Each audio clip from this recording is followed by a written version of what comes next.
ভাবুন, পৃথিবীতে এমন একটা নদী আছে যার গভীরতা এতটাই বেশি যে সূর্যের আলো তার তলদেশ পর্যন্ত পৌঁছাতে পারে না।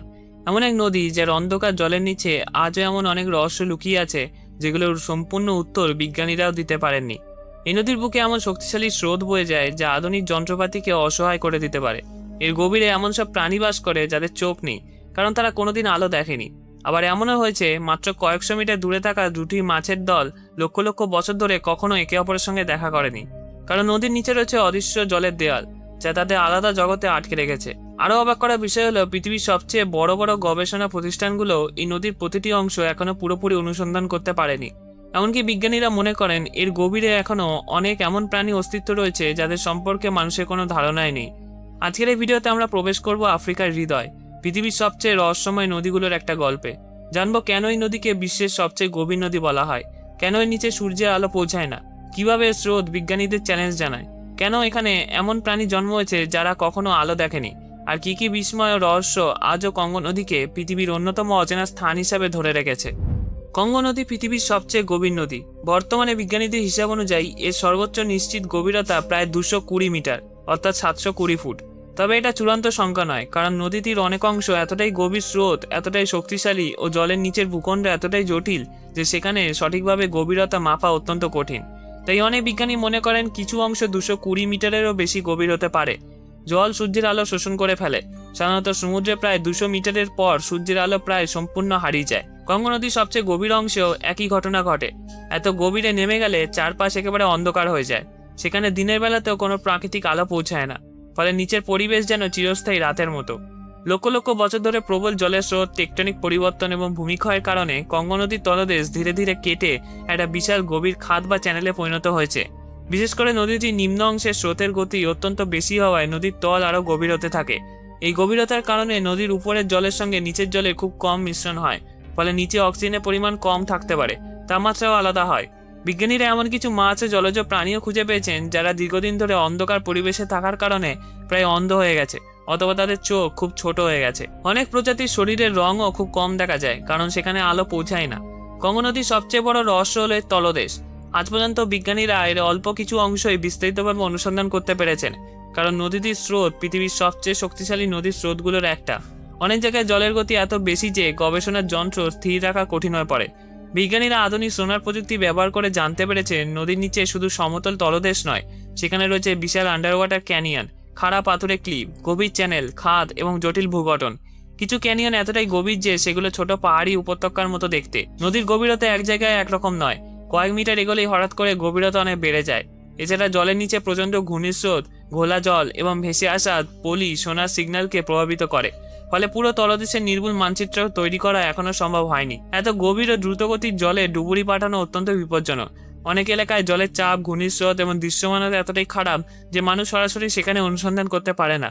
তাই গবেষকরা মূলত বিশেষ গবেষণা জাহাজ, সোনার স্ক্যানার এবং দূরনিয়ন্ত্রিত যন্ত্র ব্যবহার করেন। বিজ্ঞানীরা মনে করেন কঙ্গো নদীর তলদেশ এখনও এমন অনেক ভূগঠন ও জীববৈচিত্র্য রয়েছে যা মানুষের চোখে কখনো ধরা পড়েনি। নতুন নতুন গবেষণায় এখনও অজানা মাছ, অণুজীব এবং জলের নিচের গঠন সম্পর্কে তথ্য পাওয়া যাচ্ছে। তাই কঙ্গো নদীকে আজও পৃথিবীর সবচেয়ে রহস্যময় নদীগুলোর একটা হিসেবে ধরা হয়।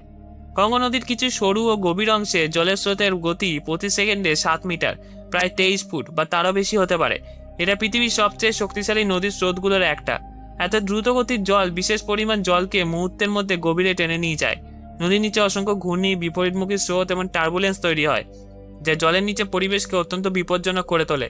এমনকি বড় বড় গাছের গুঁড়ি, ভারী পাথর কিংবা অন্য বস্তু পর্যন্ত এই প্রবল স্রোতে গভীরে আটকে যেতে পারে। এ কারণে এখানে ডুবুরি নামানো অত্যন্ত ঝুঁকিপূর্ণ। অভিজ্ঞ ডুবুরিরাও কয়েক সেকেন্ডের মধ্যে স্রোতের নিয়ন্ত্রণ হারিয়ে ফেলতে পারেন। তাই অনেক গভীর অংশ আজও মানুষের কার্যত অজানা রয়ে গেছে। কঙ্গো নদীর জলের নিচে থাকা প্রবল ও জটিল স্রোত অনেক জায়গায় অদৃশ্য দেয়ালের মতো কাজ করে। নদীর দুই পাশে বা মাত্র কয়েকশো মিটার দূরে থাকা মাছও একই শক্তিশালী স্রোত অতিক্রম করতে পারে না, ফলে তারা একে অপরের সঙ্গে মিলিত হতে পারে না এবং হাজার হাজার বছর ধরে সম্পূর্ণ আলাদা পরিবেশে বিবর্তিত হয়েছে।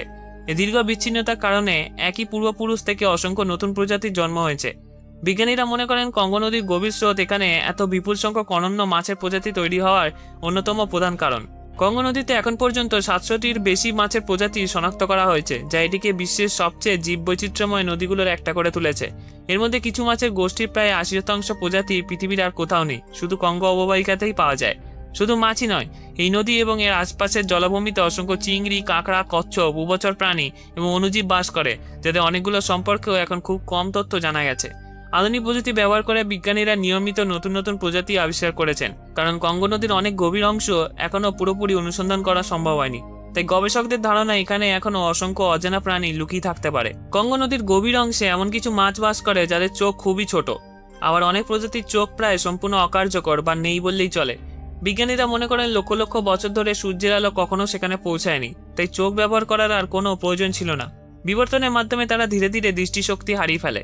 এর পরিবর্তে তাদের শরীরে অত্যন্ত সংবেদনশীল ল্যাটারাল লাইন নামে একটা বিশেষ সংবেদন সংস্থা তৈরি হয়েছে, যা জলের সামান্য কম্পন, স্রোতের পরিবর্তন এবং জলের চাপের পার্থক্য অনুভব করতে পারে। এই ক্ষমতার সাহায্যে তারা সম্পূর্ণ অন্ধকারেও শিকার খুঁজে বের করতে, শত্রুর উপস্থিতি বুঝতে এবং পাথরের মাছ দিয়ে সহজে চলাচল করতে পারে। এটি পৃথিবীর সবচেয়ে চরম পরিবেশে প্রাণীদের অভিযোজনের অন্যতম বিস্ময়কর উদাহরণ। জলপ্রবাহের পরিমাণের দিক থেকে কঙ্গো নদী পৃথিবীতে দ্বিতীয় স্থানে রয়েছে। একমাত্র অ্যামাজন নদীর জলপ্রবাহ চেয়ে এর বেশি। প্রতি সেকেন্ডে গড়ে প্রায় 41,000 ঘনমিটার জল কঙ্গো নদী আটলান্টিক মহাসাগরে নিয়ে যায়। বর্ষাকালে এই প্রবাহ আরও বেড়ে যায়। এত বিপুল পরিমাণ মিঠা জল প্রতিদিন সমুদ্রে মিশে যাওয়ায় আটলান্টিকের উপকূল থেকে অনেক দূর পর্যন্ত সমুদ্রের জলের লবণাক্ততা সাময়িকভাবে কমে যায়। এই বিশেষ জলপ্রবাহ আবিষ্কার জলবায়ু, জীববৈচিত্র্য, নদীভিত্তিক অর্থনীতিকে টিকিয়ে রাখতে গুরুত্বপূর্ণ ভূমিকা পালন করে। বিশ্বের খুব কম বড় নদী নিরক্ষরেখা একাধিকবার অতিক্রম করে, আর কঙ্গো নদী সেই বিরল উদাহরণগুলোর একটা। নদীটি প্রথমে নিরক্ষরেখা পার হয়ে উত্তর গোলার্ধে প্রবেশ করে এবং পরে আবার দক্ষিণ গোলার্ধে ফিরে আসে। এর ফলে নদীর বিভিন্ন অংশে বর্ষাকাল একসঙ্গে আসে না। যখন উত্তরের অংশে ভারী বৃষ্টি হয়, তখন দক্ষিণে তুলনামূলকভাবে শুষ্ক মৌসুম থাকতে পারে। আবার কিছু সময় পরে পরিস্থিতি উল্টো হয়। এই কারণে কঙ্গো নদীতে বছরের প্রায় সবসময় প্রচুর জল থাকে এবং অন্যান্য অনেক নদীর মতো এর জলপ্রবাহ নাটকীয়ভাবে কমে যায় না। কঙ্গো নদী হলো বিশাল কঙ্গো বেসিন রেইনফরেস্টের প্রধান জীবনরেখা। এটা পৃথিবীর দ্বিতীয় বৃহত্তম গ্রীষ্মমণ্ডলীয় রেইনফরেস্ট, যার আয়তন প্রায় 3.7 মিলিয়ন বর্গ কিলোমিটার। এই বনভূমি হাজার হাজার উদ্ভিদ, স্তন্যপায়ী প্রাণী, পাখি, সরীসৃপ এবং অসংখ্য বিরল প্রজাতির আশ্রয়স্থল। বনটি প্রতি বছর বিপুল পরিমাণ কার্বন ডাই অক্সাইড শোষণ করে এবং কোটি কোটি টন কার্বন সংরক্ষণ করে, যা বৈশ্বিক উষ্ণায়ন কমাতে গুরুত্বপূর্ণ ভূমিকা রাখে। এই কারণে কঙ্গো বেসিনকে প্রায় আফ্রিকার সবুজ ফুসফুস বলা হয়। যদি এই বন ব্যাপকভাবে ধ্বংস হয়ে যায়, তাহলে শুধু আফ্রিকায় নয়, পুরো পৃথিবীর জলবায়ুর উপর এর বড় প্রভাব পড়তে পারে। কঙ্গো নদী আটলান্টিক মহাসাগরের কাছাকাছি অংশে রয়েছে লিভিংস্টন ফলস। এটা কোনো বিশাল জলপ্রপাত নয়, বরং প্রায় 350 কিলোমিটার জুড়ে বিস্তৃত অসংখ্য শক্তিশালী র্যাপিড, ছোট বড় জলপ্রপাত এবং প্রচণ্ড স্রোতের সমষ্টি। এই অংশে নদী খুব অল্প দূরত্বের মধ্যে শত শত মিটার নিচে নেমে যায়, ফলে জলের গতি অত্যন্ত বিপজ্জনক হয়ে ওঠে। বিশাল ঘূর্ণিস্রোত, পাথরে বাঁধা এবং প্রচণ্ড স্রোতের কারণে বড় জাহাজ তো দূরের কথা, ছোট নৌকাও নিরাপদে চলাচল করতে পারে না। এই কারণে কঙ্গো নদীর সম্পূর্ণ দৈর্ঘ্য ধরে নৌপথে ভ্রমণ করা সম্ভব নয়। তবে একই সঙ্গে প্রবল স্রোত জলবিদ্যুৎ উৎপাদনের জন্য অসাধারণ সম্ভাবনা সৃষ্টি করেছে, যার কারণে এই অঞ্চলে বিশ্বের অন্যতম বৃহৎ জলবিদ্যুৎ প্রকল্প নির্মাণে পরিকল্পনা উন্নয়ন বহু বছর ধরে চলছে। কঙ্গো নদীর সবচেয়ে শক্তিশালী অংশগুলোর একটা হলো ইঙ্গা ফলস। এখানে নদীর জল খুব অল্প দূরত্বে শত শত মিটার নিচে নেমে যায় এবং প্রচণ্ড গতিতে প্রবাহিত হয়। এই বিশাল জলের শক্তিকে কাজে লাগিয়ে বিপুল পরিমাণ জলবিদ্যুৎ উৎপাদন করা সম্ভব। বিশেষজ্ঞের মতে যদি ইঙ্গা ফলসের সম্পূর্ণ জলবিদ্যুৎ প্রকল্প বাস্তবায়ন করা হয়, তাহলে এটা পৃথিবীর সবচেয়ে বড় জলবিদ্যুৎ কেন্দ্রগুলোর একটাতে পরিণত হবে। এর সম্ভাব্য বিদ্যুৎ উৎপাদন ক্ষমতা 40,000 মেগাওয়াটের বেশি, যা অনেক দেশের মোট বিদ্যুৎ উৎপাদনের চেয়েও বেশি। এই পরিমাণ বিদ্যুৎ শুধু কঙ্গো গণতান্ত্রিক প্রজাতন্ত্র নয়, বরং দক্ষিণ, মধ্য ও পশ্চিম আফ্রিকার বহু দেশেও সরবরাহ করা সম্ভব হতে পারে। এই কারণে বহু বছর ধরে গ্র্যান্ড ইঙ্গা প্রকল্প নিয়ে আলোচনা চলছে। এটি সফল হলে লক্ষ লক্ষ মানুষ প্রথমবারের মতো নির্ভরযোগ্য বিদ্যুৎ পেতে পারে, শিল্পায়ন দ্রুত বাড়তে পারে এবং আফ্রিকার অর্থনৈতিক উন্নয়নও হতে পারে। তবে অর্থায়ন, রাজনৈতিক অস্থিরতা, পরিবেশগত প্রভাব এবং স্থানীয় জনগণের পুনর্বাসনের মতো জটিল সমস্যার কারণে প্রকল্পটি এখনও পুরোপুরি বাস্তবায়িত হয়নি। কঙ্গো নদী গবেষণা শত বছরের বেশি সময় ধরে চললেও অনেক রহস্য আজও অজানা। নদীর বহু অংশ এতটাই দুর্গম যে সেখানে আধুনিক গবেষণা যন্ত্রপাতি নিয়ে পৌঁছানোই অত্যন্ত কঠিন। ঘন জঙ্গল, অনিশ্চিত আবহাওয়া, বিপজ্জনক স্রোত এবং গভীর জলের কারণে অনেক এলাকায় এখনও খুব সীমিত গবেষণা রয়েছে। বিজ্ঞানীরা এখনও কঙ্গো নদীর গভীর স্রোতের প্রকৃত গঠন, জলের নিচে গিরিখাত, তলদেশে ভূতাত্ত্বিক কাঠামো এবং যেখানে বসবাসকারী অজানা প্রাণীদের নিয়ে গবেষণা চালিয়ে যাচ্ছেন। অনেক বিশেষজ্ঞ মনে করেন কঙ্গো নদীর তলদেশে এমন অনেক গভীর খাদ ও জটিল জলের প্রবাহ রয়েছে, যেখানে এখনও সম্পূর্ণভাবে মানচিত্র চিহ্নিত করা সম্ভব হয়নি। এছাড়া প্রতি বছর নতুন নতুন প্রজাতি আবিষ্কৃত হওয়ার ধারণা করা হয়। এই নদীর জীববৈচিত্র্যের বড় একটা অংশ এখনও মানুষের অজানা। কঙ্গো নদী তাই শুধু আফ্রিকায় নয়, পুরো পৃথিবীর অন্যতম রহস্যময় নদী হিসেবে পরিচিত, যেখানে প্রতিটি নতুন গবেষণা অভিযানে এমন কিছু তথ্য পাওয়া যেতে পারে যা আমাদের পৃথিবী সম্পর্কে ধারণাকেই বদলে দিতে পারে। এই ভিডিওটা যদি ভালো লাগে তাহলে এই ভিডিওটা দেখুন, চ্যানেলটা অবশ্যই সাবস্ক্রাইব করবেন। আশা করি ভালো লাগবে। ধন্যবাদ।